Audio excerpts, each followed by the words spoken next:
Assalamualaikum warahmatullahi wabarakatuh. Bismillahirrahmanirrahim. Alhamdulillahirabbil alamin. Wa bihi nasta'inu ala umurid dunya waddin. Allahumma shalli ala sayyidina Muhammadin abdika wa nabiyyika wa rasulika nabiyil ummi wa ala alihi wa sahbihi wa sallim tasliman biqadri 'azamati dzatika fi kulli waqtin wa hin, amma ba'd. Kaum muslimin muslimat, saat ini kita akan menjelaskan mengenai dunia tasawuf, dunia tariqah, dunia haqiqah. Tiga dimensi yang senantiasa muncul dalam peradaban Islam, sebagaimana munculnya satu sosok tubuh, roh di dalam tubuh itu, kemudian batin daripada roh di dalam roh itu sendiri. Saat ini kita ingin menjelaskan bagaimana sesungguhnya peran dunia tasawuf di dalam membentuk akhlak dan adab umat Islam yang selama ini kadang difahami oleh sebagian orang sebagai cara pandang yang kurang benar, karena dianggap bahwa tasawuf itu adalah sesuatu yang bid'ah. Bahkan lebih dari itu, dianggap menyimpang dari ajaran Al-Quran dan Sunnah Rasulullah SAW. Padahal tasawuf itu satu ajaran yang paling inti di dalam agama kita. Disebut paling inti karena sejak zaman Nabi Adam alaihissalam tasawuf sudah diturunkan. Maka di sanalah kita akan mengenal satu ayat bagaimana Allah Subhanahu wa taala mengajari langsung mengenai tasawuf ini kepada Nabi Adam alaihissalam, yang kelak dari satu nabi ke nabi yang lain, rasul ke rasul yang lain, disempurnakan, semakin sempurna, dan puncak kesempurnaan itu pada era Rasulullah SAW. Pada zaman Nabi Adam dulu, kita kenal satu ayat.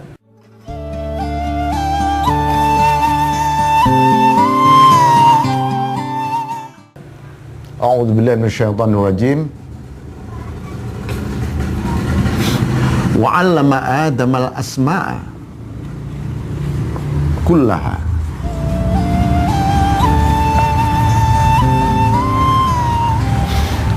Allah mengajari kepada Nabi Adam asma-asma. Apa yang dimaksud dengan asma-asma ini adalah asma-asma ilahiyah dan juga seluruh nama-nama makhlukat, nama-nama kauniyat, zahiran wa batinan. Nah, nama-nama ini menggambarkan bahwa seluruh apa yang ada di balik nama-nama di alam semesta ini, pasti di sana ada ismun min asma'ihi ta'ala, ada asmanya Allah. Karena tidak akan pernah hadir di dunia, mawujud di dunia tanpa disertai asma Allah. Oleh sebab itu, saudara-saudara sekalian, bahwa ketika Allah mengucapkan Bismillahirrahmanirrahim, maka basmalah itu berbarengan dengan munculnya alam semesta ini. Karena itu Rasulullah SAW menganjurkan kita harus membaca basmalah setiap mengawali seluruh perbuatan baik kita. Begitu juga basmalah itulah berbarengan dengan kun fayakunnya Allah.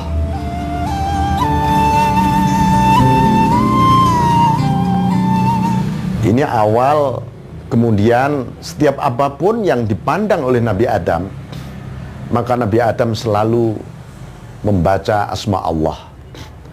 Itu artinya Nabi Adam sedang berzikir di balik asma Allah itu. Ini adalah ajaran zikrul asma pertama kali.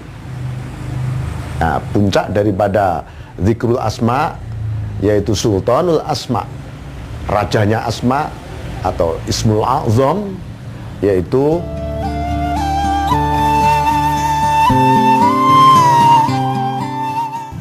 Allah. Maka kelak zikrul asma ini terus menerus menjadi bagian dari zikrullah yang menyemai seluruh proses-proses kehidupan dan mission di balik risalah nubuwah. Yang dari zikrul asma ini manusia akan mengenal namanya ilmu pengetahuan. Karena itu Allah mengawali dengan wa'allama, maka lahirlah ilmu pengetahuan. Lalu pengetahuan ini menimbulkan apa yang disebut al-haq, kebenaran, dan tujuan al-haq adalah kesadaran menuju al-haq ta'ala, yaitu Allah yang maha benar.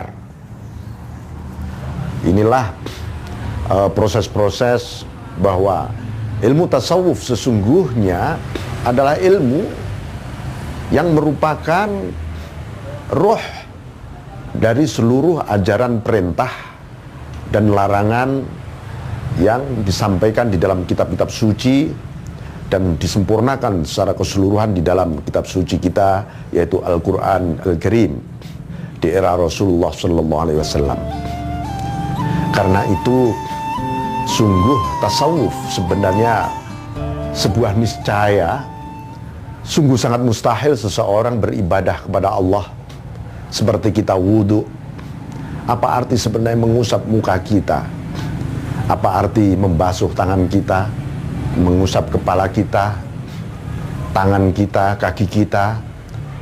Ada makna-makna terdalam di balik usapan-usapan dan basuhan-basuhan di dalam jiwa kita. Itu tentu ada makna yang sangat terdalam, dan semua itu menjadi bagian dari disiplin ulumut tasawuf. Demikian kita mengawali bagaimana sejarah tasawuf dari Nabi Adam alaihissalam, dan kita nantinya akan mengawali bagaimana Rasulullah SAW menerima ajaran tasawuf ini yang sesungguhnya merupakan ruhuddin, yang disebut oleh beliau usuluddin ma'rifatullah. Prinsip dasar agama itu adalah mengenal Allah. Ma'rifatullah adalah bagian utama yang dieksplorasi oleh dunia tasawuf.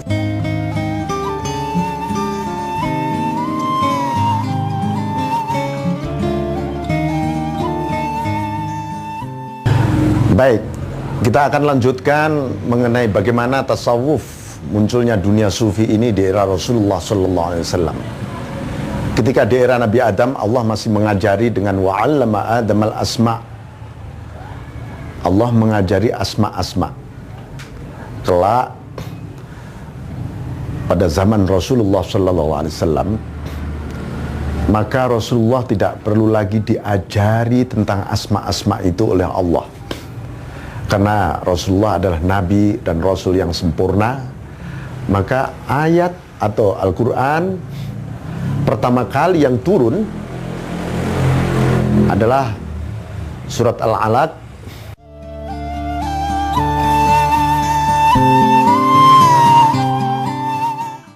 yaitu A'udzubillahi minasyaitonirrajim, Bismillahirrahmanirrahim, Iqra.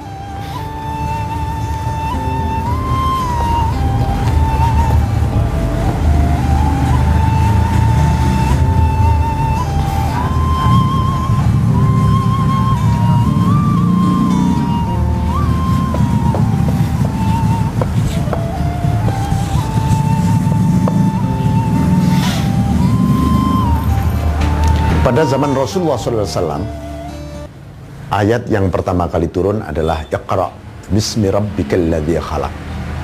Rasulullah langsung diperintah untuk membaca.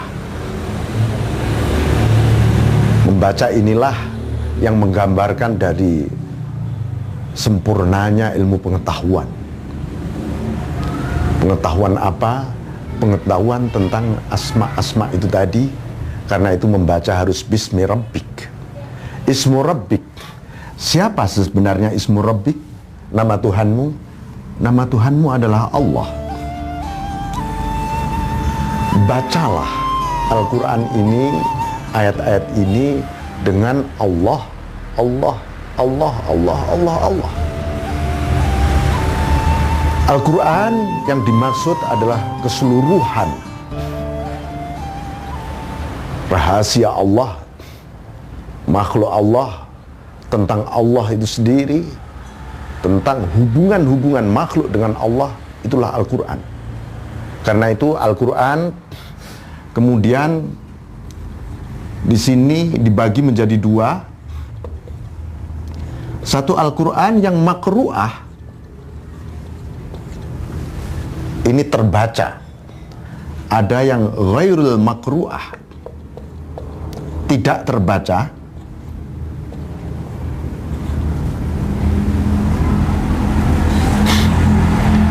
Yang makru'ah kita kenal 30 juz.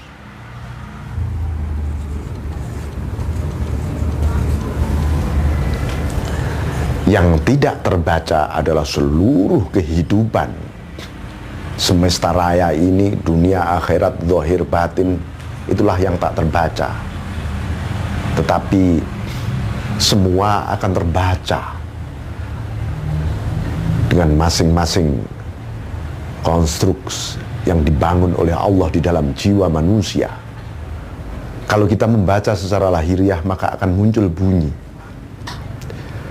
Bunyi itu adalah wakil dari sebuah suara yang muncul dari kedalaman fisik kita. Lalu di dalam batin kita juga membaca. Yang dibaca adalah makna-makna yang tersembunyi di balik bunyi. Hakikat-hakikat yang ada di balik yang tertera. Itulah yang disebut membaca. Di dalam diri kita, ketika kita melihat al-makru'ah dan ghairul makru'ah, Allah menyebutkan la yamassuhu illal mutahharun.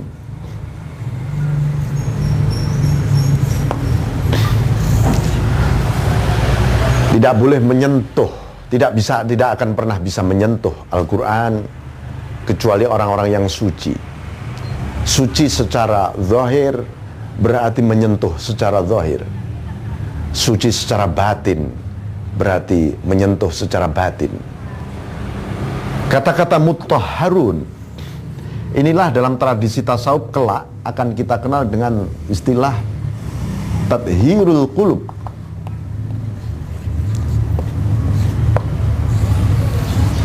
Menyucikan batin, menyucikan hati kita.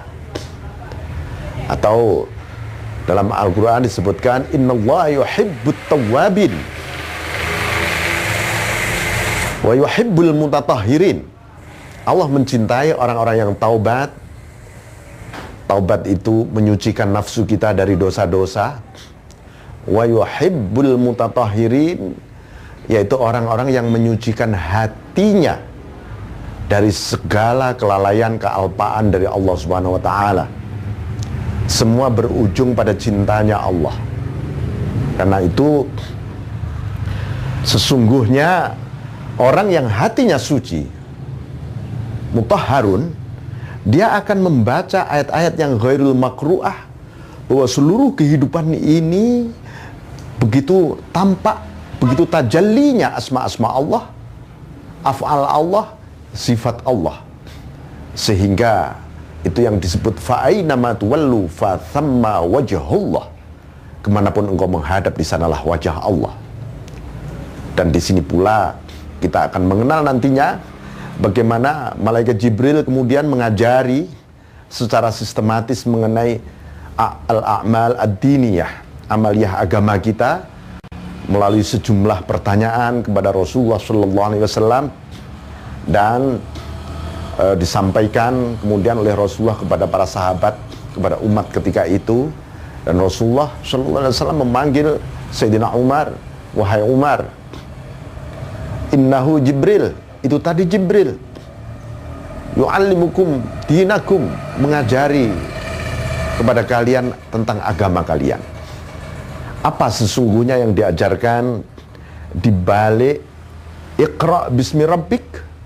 Kemudian apa yang dimaksud dengan tadhirul qulub nanti? Apa pula yang dimaksud dengan al-makru'ah dan seterusnya? Dan bagaimana mengamalkan itu semua? Dan itu adalah dalam satu kemasan yang luar biasa di dalam era dunia tasawuf.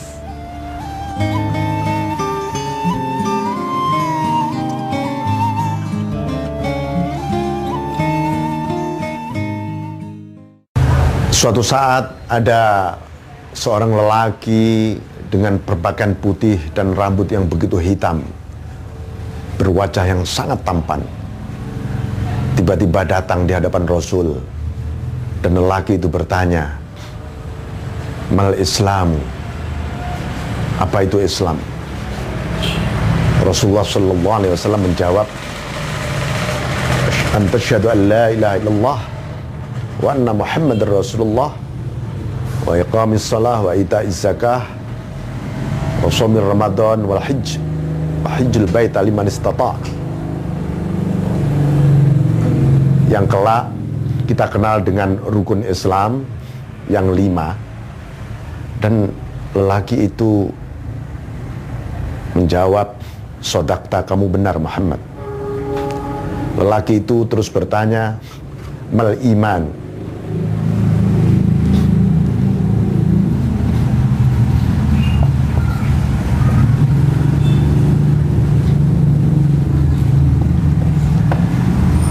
Rasulullah menjawab, "Hendaknya engkau beriman kepada Allah, kepada kitabnya, kepada rasulnya, malaikat,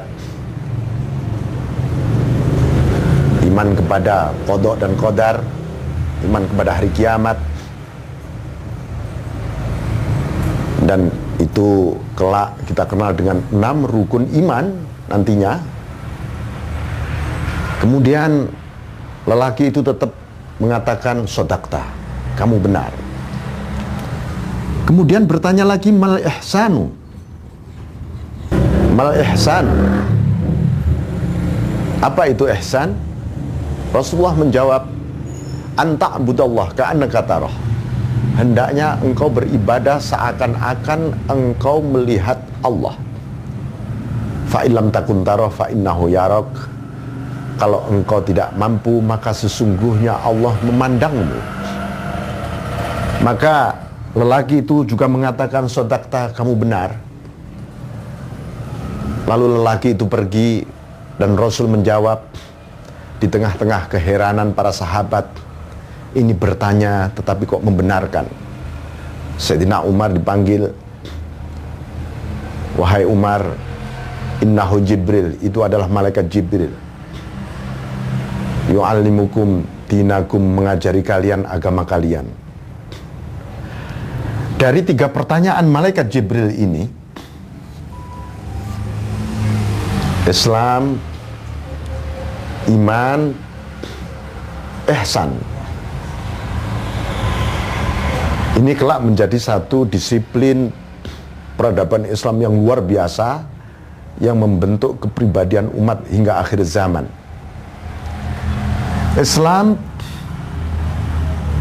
kelak menjadi disiplin ulumus syariah.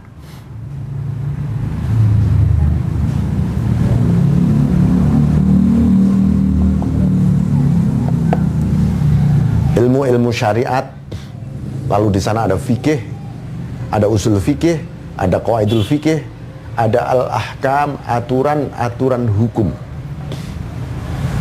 Kemudian iman kelak menjadi ulumut tauhid.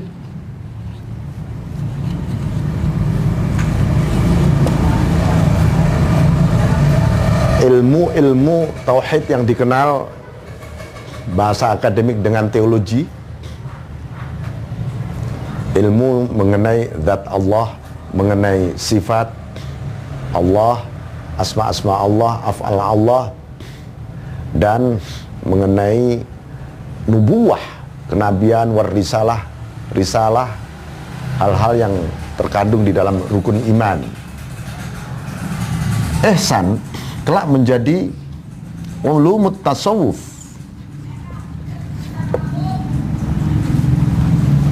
ilmu tasawuf. Maka di sanalah dikenal dengan akhlak, adab, yang semua itu berkaitan dengan wilayah pendidikan batiniyah, hakikiyah manusia. Maka sebenarnya 3 disiplin ilmu ini menjadi satu keniscayaan, karena itu adalah kelaziman bagi kepribadian muslim. Siapapun yang berkurang dari 3 hal ini, dia akan mengalami satu kebincangan rohani, dan dia tidak akan bisa melangkah menuju kepada Allah sebagaimana diteladankan oleh Rasulullah SAW. Karena itu, kalau Rasulullah SAW menyebutkan di dalam disebutkan di dalam Al-Quran, laqad kana lakum fi Rasulillah, laqad kana lakum fi Rasulillah,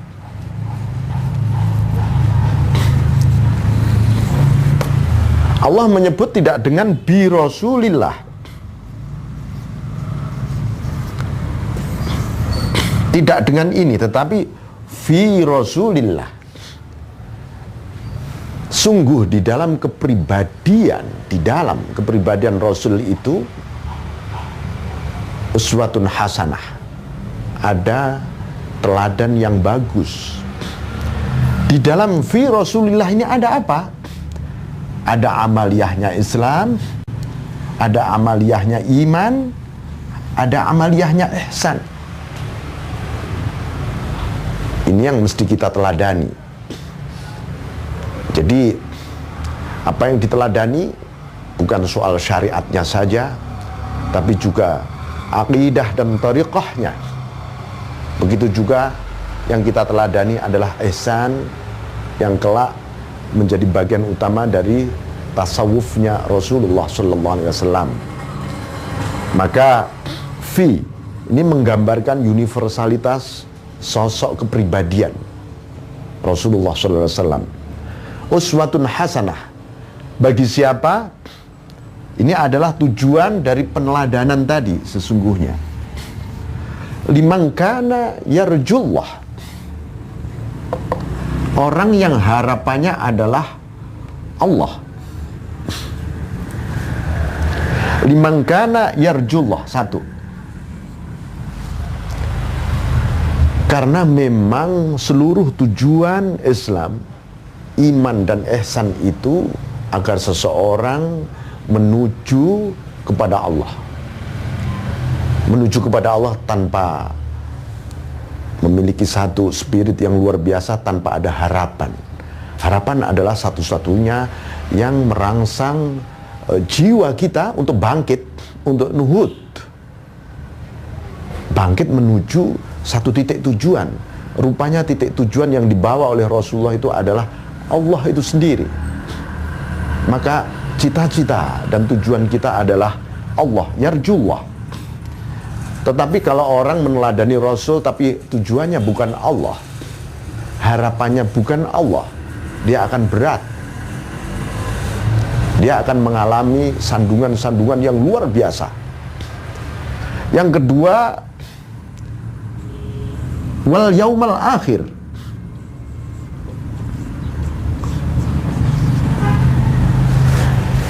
Kenapa harapan tentang yaumul akhir ini menjadi bagian utama dari peneladanan kita? Karena yaumul akhir adalah sebuah perspektif tentang akhir dari seluruh zaman, ruang waktu semesta duniawi ini. Maka disitulah sesungguhnya bagi orang yang memiliki harapan yaumul akhir, maka perspektif jiwanya, batinnya sudah ada di akhirat. Karena akhiratlah gerbangnya Allah. Siapapun tidak akan rojak kepada Allah kalau tidak memasuki gerbang ukhrawiyah.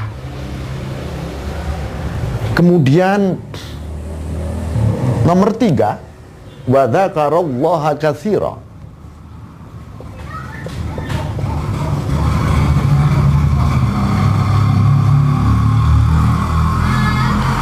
orang yang menjadi ahlu zikr, berzikir sebanyak-banyaknya sebagai implementasi dari harapan dan akidah dia tentang yaumul akhir, karena dia harus mempertanggungjawabkan seluruh Islam, iman dan ihsannya kelak di hari akhir di hadapan Allah.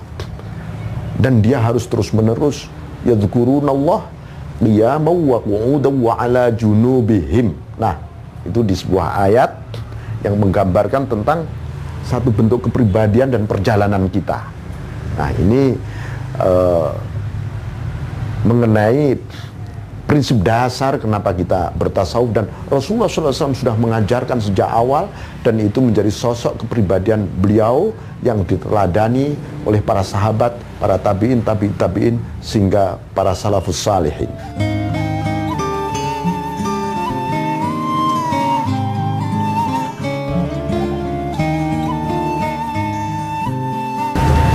Baik, inilah yang kita kenal kelak menjadi al-a'mal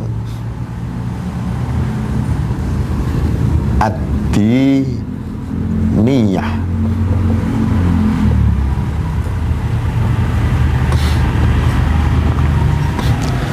Yang kemudian terbagi menjadi 3 hal, yaitu amalul Islam,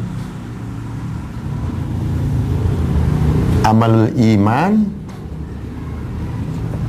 amalul ihsan.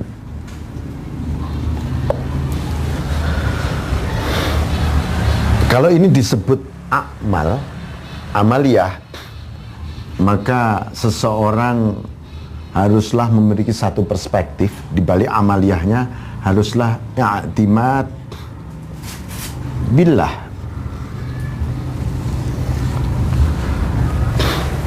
Bersandar, mengandalkan billah, Allah. Karena Allah lah pencipta amal, amal itu makhluk. Jangan sampai kita itu mengandalkan amal, karena amal hanyalah sebuah instrumen yang dilewatkan oleh Allah Subhanahu wa taala kepada orang-orang yang dikehendaki oleh Allah untuk beramal. Maka ketika kita melakukan amaliyah, jangan sampai kita ini i'timadnya kepada amal, tapi i'timadnya kepada khaliqul amal, yaitu pencipta amal. Nah, pencipta amal itu adalah Allah Subhanahu wa taala. Ketika kita melakukan amaliyah, apakah itu amaliyatul Islam, apakah itu amaliyatul iman, apakah itu amaliyatul ihsan, sehebat apapun kita tidak akan pernah mengandalkan itu semua, dan tidak akan pernah bisa kita andalkan, dan kita harus tetap semuanya i'timad billah. Amaliyatul Islam ini li islahidz zawahir,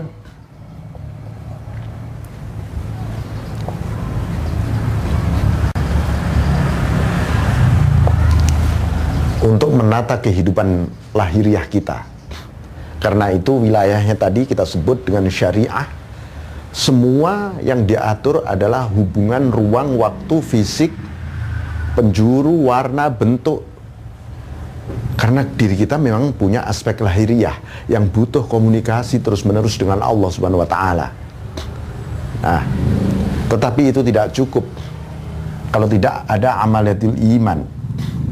Amaliyatul iman ini adalah li islahil bawatin, menata kehidupan batin. Orang menata kehidupan batinnya, jiwanya, hanya berpijak pada aspek syariatnya saja, dia tidak akan tertata ketika menghadap kepada Allah. Dan dimensi-dimensi lahiriahnya ketika berinteraksi dengan makhluk Allah, maka interaksinya interaksi yang semu. Contoh, seseorang berinteraksi secara sosial, itu adalah interaksi alam lahiriah. Berkawan, bersahabat, berteman, berorganisasi, Itu yang disebut dengan hablum minan nas. Tapi ingat, hablum minan nas itu didahului hablum minallah. Itu wilayah batiniyah. Kalau seseorang berkomunikasi dengan sesama tetapi tidak ada hablum minallah, batinnya tidak hidup, maka komunikasinya hablum minannasnya sangat semu dan terbatas. Hanya terbatas pada kepentingan-kepentingan duniawi lahiriah belaka. Nah, di sini ada islahul bawatin. Ada di dalam diri kita ini bukan sekadar wilayah batin, tapi butnul bawatin, batinnya batin, atau sirrul bawatin. Makanya wilayahnya adalah ihsan. Ihsan ini li islahi sirril bawatin.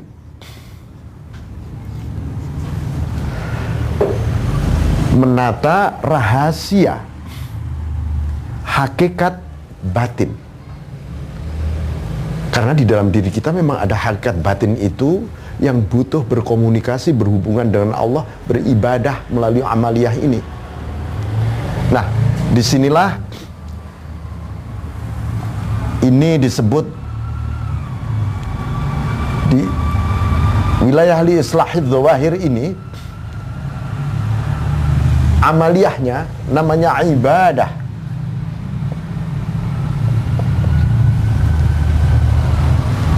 Wilayah batin kita namanya ubudiyah.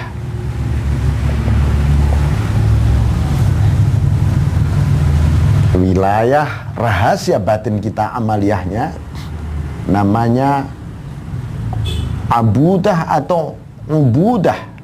Ubudah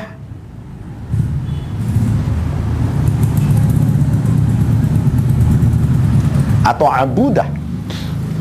Tiga hal ini menjadi satu frame yang menghantarkan diri kita melalui amaliyah ini menuju kepada Allah Subhanahu wa taala, dan itu adalah sebuah sarana semua yang diciptakan oleh Allah melalui Rasulullah sallallahu alaihi wasallam ya untuk kita.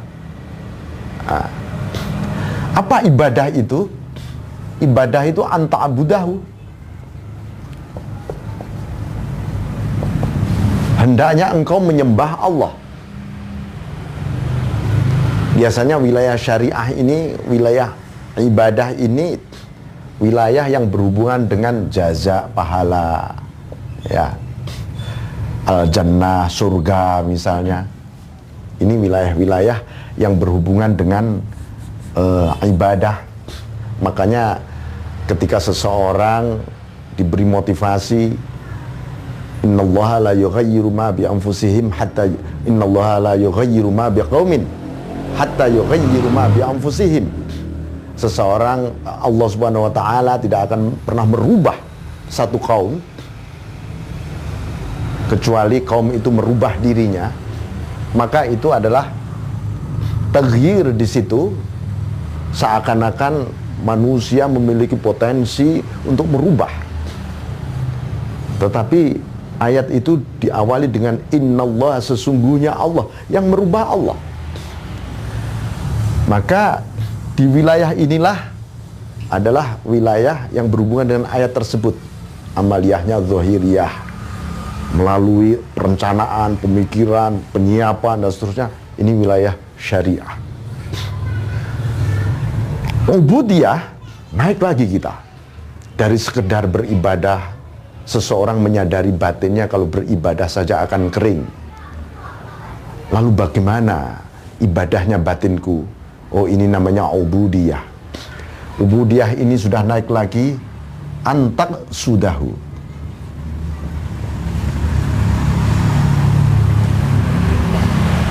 Hendaknya engkau menuju kepada Allah. Anda bisa membayangkan secara psikologis seseorang yang sedang, atau Anda sendiri, sholat. Ya Allah, aku menuju kepadamu. Ketika Anda wudhu, Tuhan, aku menuju kepadamu. Kenapa? Ya karena harapanku adalah Engkau. Ini namanya ubudiyah. Engkau nggak ingin dengan pahala dan surga dan segala kenikmatan yang aku berikan kepadamu? Tuhan, aku hanya ingin ridho dan cintamu. Aku tidak ingin makhlukmu. Ini mulai antak sudah. Jadi wilayah batin kita, maka rahasia batin kita semakin menanjak di wilayah paling dalam. Disinilah ada yang disebut antasyhadah.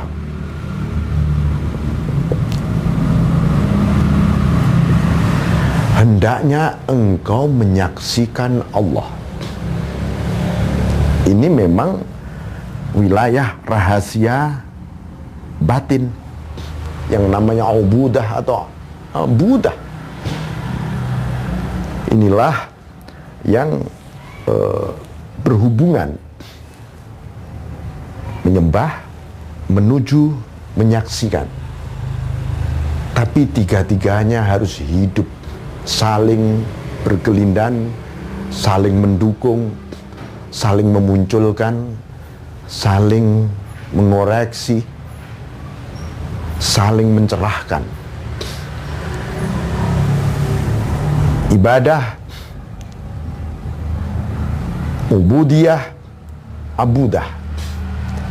Inilah dimulai seseorang memasuki wilayah thariqah. Dan wilayahnya kelak akan melahirkan namanya al-ma'rifah. Di sini wilayah syariah. Syariah, thariqah, ma'rifah.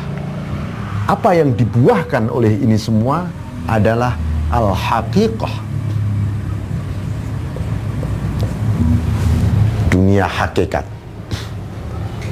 Dan ini harus hidup ketika hal ini, karena akan terus menerus seseorang diperintah oleh Allah menjalani seluruh aturan ini. Agar apa? Agar kita itu mengenal yang disebut Islam kafah. Udkhulu fisilmi kafah. Masuklah Islam secara kafah. Dengan apa? Bil Islam, wabil iman, wabil ihsan. Inilah yang diteladankan oleh Rasulullah SAW. Jadi sesungguhnya bertasawuf, bertariqah, bersyariah, ini satu keniscayaan ketika kita menjalani sebuah proses perjalanan suluk, menempuh jalan menuju kepada Allah Subhanahu wa taala yang disebut oleh Allah, wa ma khalaqtul jinna wal insa illa liya'budun. Aku tidak menciptakan jin dan manusia kecuali untuk menyembah. Menyembah dengan anta'budahu ibadah, menyembah dengan ubudiyah, menyembah dengan ubudah atau abudah. Tiga hal inilah proses kita berbakti menuju kepada Allah Subhanahu wa taala.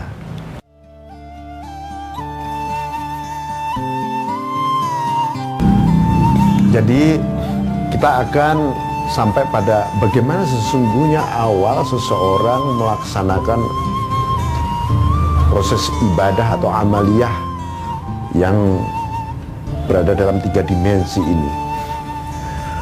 Jadi ketika seseorang mengamalkan wilayah Islam, maka pertama kali mesti tiga hal ini dijadikan prinsip utama. Ini sistematika yang dibikin oleh Syekh Ahmad Ibnu Ajibah Al-Hasani.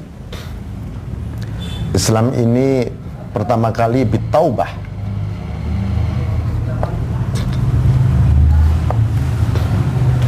Orang sulit menjalankan syariah, amaliyah lahiriah, kalau tidak ada proses yang disebut taubah. Secara khusus taubat akan dibahas di dalam bab-bab secara tersendiri.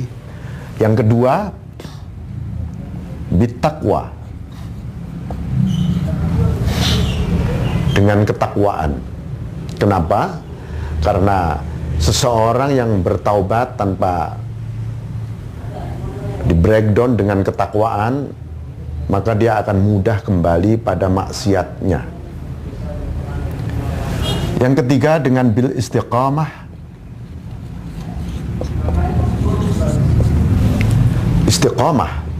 Istiqomah itu maknanya konsisten, baik secara lahir maupun batin. Maka taubat, takwa, istiqomah ini bagian dari wilayah yang seseorang ingin membangun kepribadian lahiriahnya. Ini yang disebut sebagai wilayah ubudiyah dan ibadah tadi. Wilayah yang seseorang membangun aspek syariahnya dari kesadaran batiniahnya.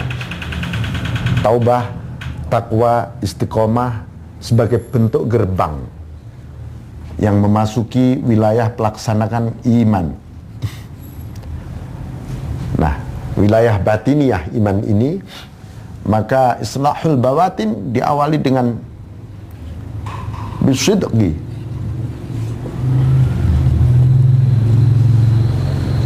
Asidku artinya jujur, tapi juga berarti benar. Benar dalam menjalankan kehambaan, benar batinnya, benar sikap dan adabnya ketika menghadap kepada Allah. Ini awal kita menata batin kita. Yang kedua, bil ikhlas, dengan keikhlasan. Artinya keikhlasan itu satu sikap yang dihindarkan dari segala hal selain Allah. Ikhlas itu lillah pada akhirnya. Lillahi ta'ala, hanya untuk Allah. Ini ikhlas. Yang ketiga, bittuma'ninah.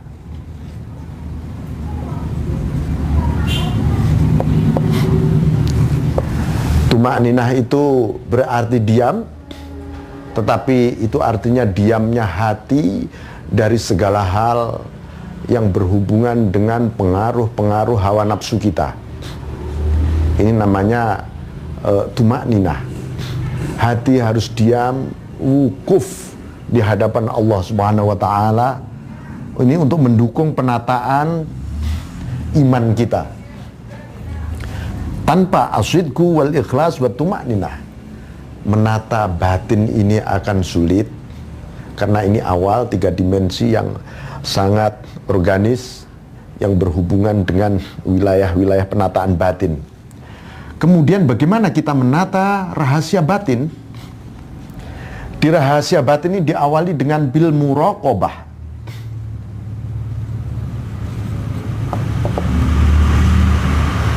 Muraqabah itu mewaspadai, mengintai, ya, fokus. Yang fokus adalah mata batin kita, karena mata hati itu adalah wakil dari hati kita yang disebut akal sehat.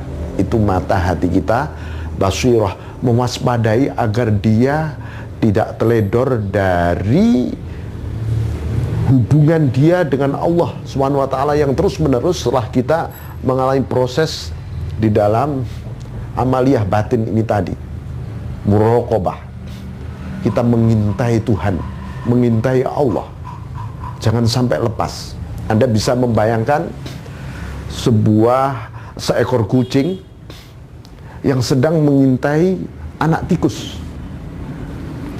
Sang anak tikus ini di dalam lubangnya, dia masuk, nongol lagi kepalanya, dan si kucing ini tidak akan pernah mengedipkan matanya untuk mencengkeram buruannya si tikus ini. Itu artinya si kucing sedang muraqabah kepada si anak tikus ini.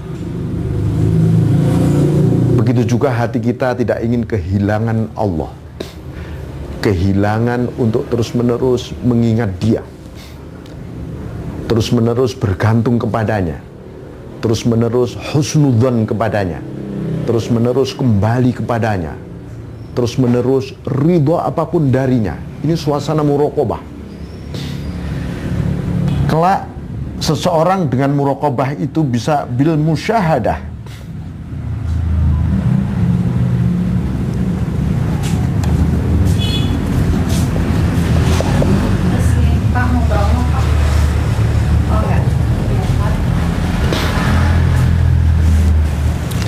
Bil musyahadah. Musyahadah adalah satu bentuk wujud pelaksanaan tahakkuk dari muraqabah. Musyahadah itu antasyhadau, hendaknya engkau menyaksikan Allah, yang disebut oleh Ibnu Athaillah As-Sakandari, al-kaunu kulluhu dzulmah, semesta ini gelap gulita. Faman lam yashhadhu fihi, siapa yang tidak menyaksikan Allah di balik alam ini, au qablahu, atau sebelum alam ini, au indahu, atau di sisi alam, au ba'dahu, atau setelah alam ini, faqad a'wazahu wujudul anwar, seseorang telah dikaburkan dari cahaya. Makanya musyahadah ini adalah satu bentuk manifestasi pandangan mata hati untuk memandang asma Allah, af'al Allah, sifat Allah di balik apapun yang dipandang oleh mata kepala kita. Nah, maka akan membuahkan yang terakhir, bil ma'rifah. Ma'rifat. Ma'rifat inilah yang sesungguhnya sebagai buah. Bagaimana ma'rifat itu terjadi? Maka sesungguhnya Allah lah yang memakrifatkan seorang hamba. Makanya dalam bab-bab tradisi tasawuf seringkali al-ma'rifatu billah, makrifat bersama Allah, karena yang memakrifatkan itu Allah. Situasi kondisi makrifat apa syakilah, sesuai dengan syakilah kita, ya. Rasulullah SAW pernah diperintahkan, katakan Muhammad, kullu ya'malu ala syakilatih, masing-masing mengamalkan menurut syakilah. Syakilah itu kemampuan, kapasitas, format, nuansa yang ada di dalam jiwa, pikiran, akal masing-masing umatmu. Itu adalah filosofi pendidikan sebenarnya. Nah, ini semua dalam rangka meraih apa yang disebut wilayah al-baqa billah, baqa billah, baqa bersama Allah, yang diawali dengan al-fana, kemudian al-baqa. Sehingga orientasi daripada pendidikan tasawuf ini adalah az-zatul ilahi,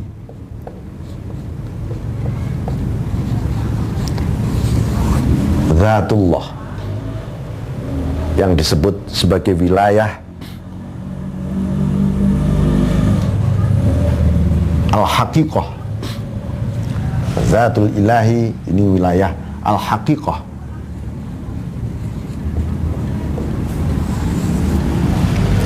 Inilah secara sederhana kita memahami bahwa kepribadian kita haruslah bergerak billah, bersama Allah. Oleh karena itu di dalam sistematika yang dibangun oleh Syekh Abdul Qadir Al-Jilani mengenai ilmu pengetahuan, ada ilmu yang sifatnya zahir, ada yang ilmu yang sifatnya batin. Yang zahir tadi dibagi, satu zahirus syara', wilayah Islam, zahirus syara'. Ada batinus syara', itu wilayah iman, itu namanya ulumut thariqah, karena melaksanakan iman. Ketika kita beriman, bagaimana mempraktekkan iman, itulah prakteknya adalah wilayah thariqah. Ihsan ini adalah mempraktekkan untuk memasuki wilayah haqiqah. Ini semua adalah dalam rangka meraih Islam yang kafah yang tadi kita sebutkan, untuk khulu fisilmi kafah, supaya kita memasuki Islam dengan total, dan kita tidak hipokrit. Tidak juga kita ini melihat sesuatu tidak utuh lalu kita katakan itu sesuatu yang utuh. Ini semua adalah bagaimana kita diajarkan oleh Rasulullah SAW dengan 3 disiplin yang sangat berpengaruh di dalam sejarah umat Islam di seluruh dunia.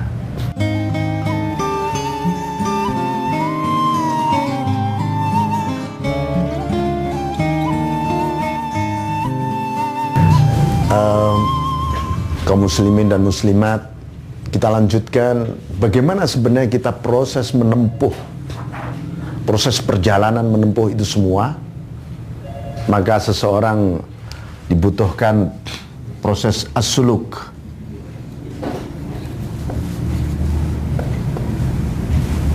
ilallah,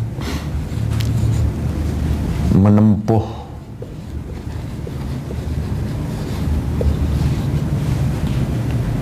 jalan Allah, menempuh jalan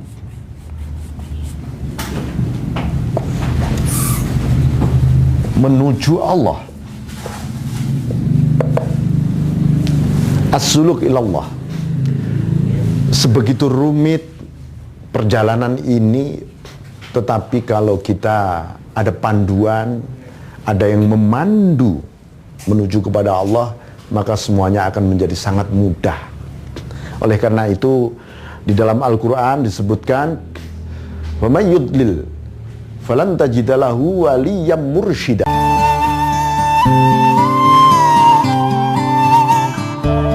Siapa yang dolalah, siapa yang tersesat di dalam perjalanan menempuh 3 amaliyah tadi, maka falan tajidalahu, dia tidak akan pernah menemukan waliyam mursyida, seorang wali yang mursyid. Inilah sesungguhnya yang memberi guidance, bimbingan rohani, spiritualitas di dalam diri kita untuk menempuh as-suluk ilallah. Penempuhan inilah yang disebut dengan at-tariqah. At-tariqah itu artinya jalan, tapi secara terminologis at-tariqah itu adalah as-suluk ilallah biturukin khasin. Jalan menempuh menuju kepada Allah dengan cara yang sangat khusus. Bukan berarti jalan begitu saja. Makanya di Al-Quran disebutkan, wa'alladzi istaqamu 'alad tariqah, hendaknya engkau istiqamah di jalan tariqah ini, la asqainahum ma'an ghadaqa, maka Allah akan memberikan air rohaniyah yang begitu melimpah ruah di dalam jiwanya. Ini awal kita mengenal at-tariqah. Makanya diperlukan seorang mursyid, pembimbing, tapi mursyid yang walian. Di dunia ini hadirin sekalian banyak wali, tapi belum tentu mursyid. Barangkali juga banyak mursyid, tapi belum tentu dia seorang wali. Seorang wali yang mursyidah, inilah yang disebut al-insan al-kamil, al-mukammil. Manusia yang sudah sempurna secara rohaniyah, dia sendiri sudah ma'rifatullah, dan dia tahakkuk atas kemakrifatannya di wilayah hakikat. Dan al-mukammil diberi license oleh Allah untuk menyempurnakan yang lain. Ini disebut waliyam mursyidah. Nah, ini yang membimbing kita semua untuk agar as-suluk ilallah ini benar-benar mudah dan meraih jalan yang begitu sukses. Karena tanpa pembimbing rohaniyah kita tidak akan pernah tahu bagaimana detil-detil perjalanan, pernik-pernik yang begitu banyak jebakan-jebakan, banyak gurur, satu tipu daya yang bertahap-tahap, berlapis-lapis luar biasa.